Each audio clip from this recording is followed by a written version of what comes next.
Hi అండి, welcome to my channel. అందరూ ఎలా ఉన్నారు? బాగున్నారు కదా. ఇది వచ్చేసి మహారాష్ట్ర స్పెషల్ బొంబిల్ రవ్వ ఫ్రై అనమాట. ఎలా చేసుకుందామో చూద్దామా. ఇదిగో మనకి బొంబిల్ చేపలు వచ్చేసి ఈ రకంగా ఉంటాయి అనమాట. మనం ఇవన్నీ ఒక పేపర్ వేసుకుని ఇలా లైన్గా పెట్టేసుకుని పైన బరువు ఏమైనా పెట్టుకోవాలి, రాడ్ ఏమైనా బరువు ఉన్నది. తర్వాత ఇది ఇలా పత్తలాగా అయిపోతే మధ్య నుంచి ఇలా కట్ చేసుకుని మనం ఇప్పుడైతే మ్యారినేట్ చేసుకోవాలి. లెమన్, అలాగే పసుపు, సాల్ట్, మిర్చి పౌడర్, అల్లం వెల్లుల్లి పేస్ట్ వేసుకుని కలిపేసుకుని పెట్టుకోవాలి 1 అవర్, హాఫ్ అన్ అవర్ వరకు. ఇప్పుడైతే మనం ఫ్రై చేసుకుందాము. ఇది రవ్వ తీసుకోవాలి, ఉప్మా రవ్వలో ఇలా మొత్తం అంతా డిప్ చేసుకుని దానికి అంటుకునేలాగా మనం ఫ్రై చేసుకోవడమే.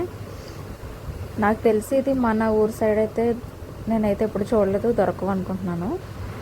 అవి తెలిసిన వాళ్ళు ఉంటే ఒకసారి కామెంట్ చేసేయండి. చూసారు కదా, వీడియో నచ్చిందా అయితే లైక్ చేసి నా వీడియోని షేర్ చేయండి, సబ్స్క్రైబ్ చేసుకోండి. Thank you for watching.